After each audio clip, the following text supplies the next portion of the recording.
Kile ndio ubingwa Yanga mara 5 mfululizo. Yanga wameonyesha ukubwa wao. Tuanzie hapo, unasemaje baba? Kwanza ni rekodi kubwa ambayo Young Africans wameifanya, kama sitokosea inaweza kuwa ni mara ya kwanza kwa timu kutoa ubingwa mara 5 mfululizo. Lakini haya ni mapinduzi makubwa kabisa ya uwekezaji wa Young Africans chini ya moja kati ya wadhamini nguli kabisa ambao pesa zao sio mpaka kuandikia, no ubaili. Ndio maana halisi ya kwamba Young Africans kuweza kutetea ubingwa kwa mara ya 5 sio jambo jepesi hata kidogo. Alichokifanya Ghalib GSM Model Jikafeni. Kwa hiyo ni kwamba GSM anatoa shamba darasa kwa wawekezaji na wadhamini na wafadhili wengine kwamba unapotaka kudhamini ni kwamba unapaswa kunyoosha maelezo ya usahihi zaidi. Na utakuja kuangalia tofauti kati ya GSM na Mo ni kwamba GSM amekuja kuchukua ubingwa mara 5 mfululizo katika ligi ambayo ina ushindani. Achana ligi kipindi kile ambacho Simba anachukua ubingwa mara 4 mfululizo. Ligi ilikuwa ni mbovu sana, haina ushindani. Cha kwanza uwekezaji ulikuwa ni mdogo kabisa. Cha pili wachezaji ambao kwa nasajiliwa miaka ile na sasa ni vitu vili tofauti. Kwa hiyo unakuja kuona GSM katika uwekezaji wake ndani Young Africans wachezaji 12 wa kigeni ambao wanaruhusiwa kwa mujibu wa kanuni wa shirikisho la kandanda Tanzania TFF. Kwa Young Africans hiki ambacho amekifanya, maana yake Simba inapaswa kujifunza kwa Young Africans. Hapo kile maneno yalikuwa mengi kwamba Yanga ya msimu huu imechoka, usajili ulikuwa mbovu, dirisha dogo ikabidi watu wafanye tena mambo, lakini wamechukua ubingwa. Hii ina maana gani? Tafsiri kubwa ni kwamba Young Africans imewaumbua wachambuzi wote wa payroll Tanzania. Kumbuka mimi mapema kabisa nilizungumza kwamba mpira ni science. Kwa no matter wameleta mchezaji wa aina gani, je, amekuja kukliki kwa aina gani? Na ndio maana hata katika msimu kunakuwa na madirisha mawili, usajili wa dirisha kubwa na ndogo. Kwa hiki ambacho Young Africans wamekifanya ni kwamba wamekwenda kututhibitishia kwamba nchi haina wachambuzi, nchi inawapiga kelele. Hilo ni tangazo la taifa. Yanga imewathibitishia wachambuzi kwamba wengi wao hawaujui mpira. Huo ndio uhalisia. Manake mpira sio hisia kuuchambua. Mpira ni sayansi. Unapokwenda kumaliza maneno mazima bila kufanya utafiti, manake unajiondoa katika sifa ya uchambuzi. Kwa Young Africans imekwenda kuwavua nguo wachambuzi wote nchini ambao walikuwa wasema Yanga ni mbovu. Hakunaga timu mbovu inatoa ubingwa. Hakuna. Mimi kwangu nakiri msimu umekuwa ni mgumu sana kwa sababu timu zote mbili Simba na Yanga zimeshindwa kufikia rekodi ya msimu ulioisha. Kwa nini? Yanga msimu uliopita ilifikisha alama 82, lakini kwa sasa ina alama 75 ndio bingwa. Msimu uliopita Simba ilikuwa na alama 75 kama sokosea, lakini msimu huu ina alama 70 ngapi? 73. Maana zote kama kudrop, naweza kusema zimedrop, lakini ushindani umekuwa ni mkubwa sana. Young Africans imepata sare za kumwaga, Simba imepata sare za kumwaga. Na niseme leo wazi, moja kati ya kitu ambacho Simba kimewaponza ni wachambuzi. Wachambuzi wamegharimu Simba, wameipromote kana kwamba ni timu bora zaidi. Timu bora inachukua ubingwa ndio Yanga hii hapa. Na ukitaka uthibitishe hilo, hata helikopta yenyewe kwa nini inazunguka maeneo haya? Kupoteza mafuta yamepanda bei sana. Yes.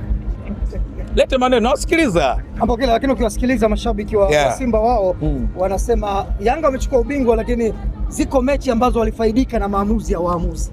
Sawa, swali zuri sana. Ukisema hoja ya kufaidika na waamuzi, hata Simba imefaidika nao. Unaelewa vizuri? Na moja kati ya kitu cha hovyo sana kwa wana Simba kuanza kuikomalia mechi moja ya Zanzibar mara baada ya kupata sare. Tuulizane hapa.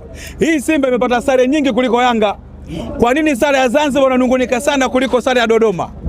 Kwa nini sare ya Zanzibar inakuuma sana kuliko sare ya Pamba Mwanza?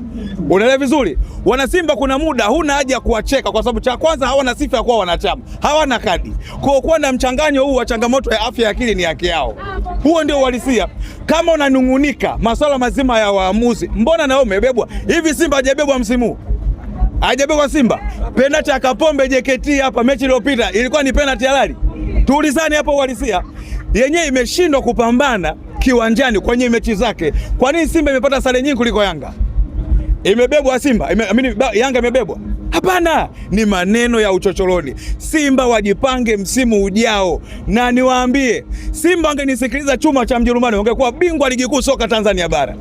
Nakwambia, ila kwa sababu wana watu wao ambao wanajiita waandamizi katika soka la Tanzania, wapewa payroll. Na alisema kila siku walioiangamiza Simba ni wachambuzi. Wachambuzi na wamepoteza Simba. Laiti kama wangekuwa nawaambia ukweli, komaeni, wangepata ubingwa. Mimi ninachokwambia tena, katika msimu ambao Simba alipata kuwa mabingwa mapema baada ya Yanga kupunguza ile gepu takriban mara 2 mfululizo, gepu la alama 5 linapungua, wanashangilia. Mwisho wa siku wanakwenda kupata sare. Tuulizane, mechi ya Pamba ilikuwaje? Mechi ya Pamba si ulikuwa una ubora wewe mwenyewe? Sasa why tunaweza kuzungumza kwamba Yanga imepata ubora kwa sababu ya waamuzi? Sio kweli. Hata Simba imebebwa vizuri tu. Unaona vizuri? Mimi kwangu sio hoja, ni uhuni tu. Ubingwa mara 5 kwa Yanga. Tunakwenda katika uchaguzi wa klabu ya Yanga. Engineer Hersi Said na mbeba namna gani? Narudia tena. Engineer Hersi Said kwenye uchaguzi huu ni sawa na mfanyakazi ametakiwa na kampuni aambiwi njoo na CV. Kwa sababu gani? Ana ubora. Hivyo unaanzaje kumkataa Hersi? Utakuwa mwenda wazimu. Yaani wewe Milembe unapokelewa asubuhi, unamkataaje Engineer Hersi Said? Amekugonga mara 6 mfululizo, mpata sare 2 kwake, lakini amechukua ubingwa mara 5 mfululizo. Hivi kiongozi wa namna hiyo kweli? Unajua Hersi kuwepo kwenye uongozi wa Yanga ni faida ya mpira Tanzania, ni faida ya mpira Afrika na duniani. Ndio maana ni mjumbe wa mashindano yote kwa wanaume duniani. Unaelewa vizuri? Niletee kiongozi wako upande wa pia na sifa hiyo hana, unamkataje Hersi? Wewe utakuwa umechanganyikiwa. Hersi amekwisha jipambanua na kamati tendaji yake kwamba wana deserve kugombea, wana deserve kuendelea. Na ili tupate maendeleo katika mpira wa nchi hii, kichwa kama cha Hersi kile ni muhimu sana kuwa nacho kwenye mpira. Tukimpoteza yule, ligi hata hadhi inashuka. Abi ninachokuambia, lete maswali bwana wewe. Chama cha Mjerumani kumekuwa na rap nyingi zikichezwa kwenye baadhi ya mechi za ligi kuu. Tuliona Simba waliposti kwamba wachezaji wao wanachezewa rap. Ukirigadi tukio la leo, una comment ipi hasa kwenye mechi zetu ili kutunza afya za wachezaji? Of course ni ajali kazini huwa inatokea, na sitaki kuamini kwamba kuna mchezaji anakuja kiwanja kama mimi leo nataka nikamvunje Pacome, nikamvunje Libasegei, au atoka ni muhuni. Ila ambacho kimetokea ni sehemu ya mpira, na mimi sitaki kuamini kwamba JKT amekuja kwa hiyo. Hapana, ni maneno ya vijiweni. Hao ni wachambuzi wa holela huko posta mnaowakuta huko, lakini kwangu mimi chuma cha Mjerumani huwezi kuja kuona nazungumza ujinga namna. Mpira lazima ukamiwe, mpira sio bao. Sikiliza, mpira sio karata, mpira sio kikoba, lazima watu wafike mguuni. Kwa ambacho kimetokea kwa Pacome Zouzoua ni ajali kazini. Sitaki kuamini kwamba mchezaji JKT alikuwa sema naenda kumvunja Pacome. Ila imetokea, ni mistake, ni jambo la kimchezo. Tuendelee kumwombea dua kwa sababu Pacome ni burudani ya Afrika Mashariki na Kati. Ligi ingekuwa inaendelea hii ingekosa mvuto kabisa. Na mimi ninachokwambia, kama ligi ingebakia mechi 5 mbele na Pedro Pacome Zouzoua amepata majeraha haya, hata mapato viwanjani angepungua. Mimi ninachokwambia, nakwambia lo walisia, nilisema wiki iliyopita, hata wapiga picha wenye haki ya matangazo wanaenjoy kumulika Pedro Pacome Zouzoua. Profesa Aboli, ndio maana watu wanalia uwanjani hapa, sio kwa bahati mbaya. Wanalia kwa uchungu kwa sababu burudani ya mpira imepata majeraha. Taifa limehuzunika, Afrika inaomboleza. Pedro Pacome Zouzoua ni burudani ya NBC Premium League, na taarifa hata NBC wao wameumia sana. Yes, lete maswali.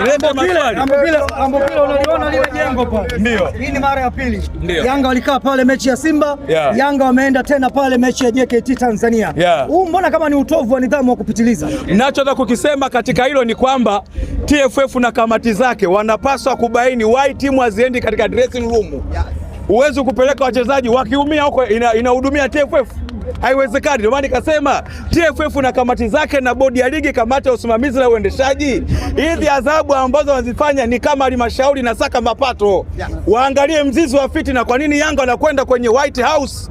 Unaelewa vizuri? Yaani leo Pacome akaumie, Pacome apate, haiwezekani. Bora uumie kiwanjani kwa faulo, lakini sio kumpiga mtoto watu sumu. Haiwezekani. Mpaka Yanga anakwenda kwenye ile nyumba. Kuna kitu.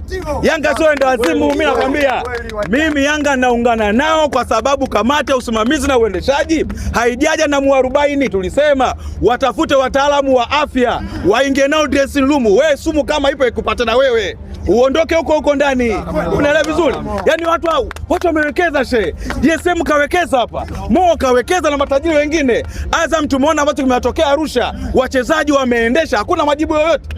Mimi nawapongeza Yanga, waendelee kuingia huko kwa dressing room za ovyo. Yes, mpaka tupate mzizi wa majibu. Ni mara ya ngapi? Ni mara ya ngapi? Adhabu inatoka kila siku, hakuna solution. Wanaleta option, waache watu waende kwenye dressing room nyingine, hamna shida. Kuendelea vizuri. Yanga mimi nawapongeza katika hili, waendelee. Kama msimu ujao mambo yake yaendelea hivi, waende hata nyumba nyingine, hakuna shida. Waende. It's not a game, it's a rich thing.